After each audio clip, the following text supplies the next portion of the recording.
Hi friends, Sandhya Anand vlog. First டைமாக நம்ம video பார்க்குறீங்கன்னா லைக் அண்ட் ஷேர் சப்ஸ்கிரைப் பண்ணிக்கோங்க.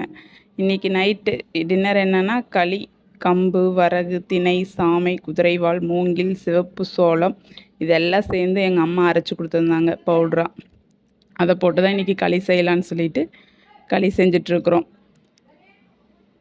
நான் வல்லவனுக்கு புல்லு மாயுதங்கிற மாதிரி நான் பருப்பு மாற்ற வச்சு தான் என்றைக்குமே எனக்கு களி கிண்டுவேன். அது எங்கள் அம்மாவுக்கு தெரியும். அன்றைக்கி பிரண்டி சட்னிக்கு ரெடி பண்ணி வச்சாச்சு ஒரு பக்கம். நைட்டு டிஃபன் ஒரு 8 மணிக்கு முடிக்கலான்னு பார்த்தா எப்போவுமே முடிகிறது இல்லைங்க. எப்போ பார்த்தாலும் நமக்கு அந்த 9 மணி தான்.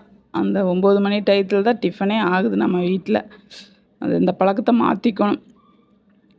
ஒரு பக்கம் களி வெந்துட்டுருக்கு, அதை நல்லா கிண்டி விட்டுட்டே இருக்கணும், இல்லைன்னா குருடு குருடாக பிடிச்சிரும்.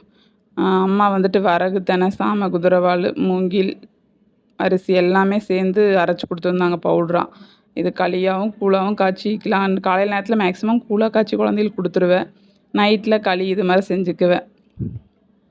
அந்த பவுட்ரு போட்டதுக்கப்புறம் தான் இனி நல்லா கெட்டியாக நம்ம அந்த குருடு இல்லாத அளவுக்கு நம்ம கிண்டணும். கிண்டினதுக்கப்புறம் நான் சட்னிக்கு ஒரு பக்கம் ரெடி பண்ணிகிட்டு இருந்தேன். சட்னியும் அரைச்சிட்டு எங்கள் வீட்டுக்கார் தேங்காயை துருவி வச்சுருந்தா ஞாயிற்றுக்கிழமை கறி குழம்புக்கு எடுத்து போட்டார். எனக்கு அதுவே ஒரு டென்ஷன். சரி தேங்காயே இல்லாமல் அரைச்சிடலான்னு சொல்லிட்டு தேங்காயே இல்லாமல் சட்னியும் அரைச்சாச்சு ஒரு வழியாக. நைட்டு சாப்பாடு செய்கிறக்குள்ளே போதும் போதும்னு ஆகுது. என்ன ஒரு குழம்பு நைட்டில் செய்கிறதுங்கிறதே ஒரே கன்ஃபியூஷன். ஒரு பக்கம் களியெல்லாம் ரெடி பண்ணி சாப்பிட்டு பார்த்தா சூப்பராக இருந்துச்சு. இன்றைக்கி தான் சட்னி சூப்பராக இருக்குன்னு சொல்லி என் பையன் இப்போ பின்னாடி சொல்லிகிட்டு இருந்தான், அம்மா சட்னி சூப்பர்மா அப்படின்ட்டு. ஒரு இதுவே போதும். என் பொண்ணு வந்து வீடியோக்கு ஃபேஸே காட்ட மாட்டேங்குதுங்க. எங்கள் வீட்டுக்கார பாட்டில் தெரியல, அதனால் எங்கள் வீட்டுக்கார நான் வீடியோ எடுத்துட்டேன். அதுக்கப்புறம் கிச்சன் பாருங்கள் எப்படி இருக்குன்னு. இதை ஃபுல்லாக க்ளீன் பண்ணணும். அதுதான் ஃபஸ்ட்டு வேலை. என் வேலை 4 மணிக்கு எந்திரிச்சு வரும்போது கிச்சன் இப்படி இருந்துச்சுன்னா என்னால் எந்த வேலையும் செய்ய முடியாது. அப்புறமா பாத்திரத்தை சிங்கு ஃபுல்லாக பாத்திரம் கழுவி வச்சாச்சு. என் பாப்பா வந்து கொஞ்சம் அடுப்பு திட்டெல்லாம் க்ளீன் பண்ணி கொடுத்ததுனால கொஞ்சம் சீக்கிரமாக வேலை முடிஞ்சிச்சு.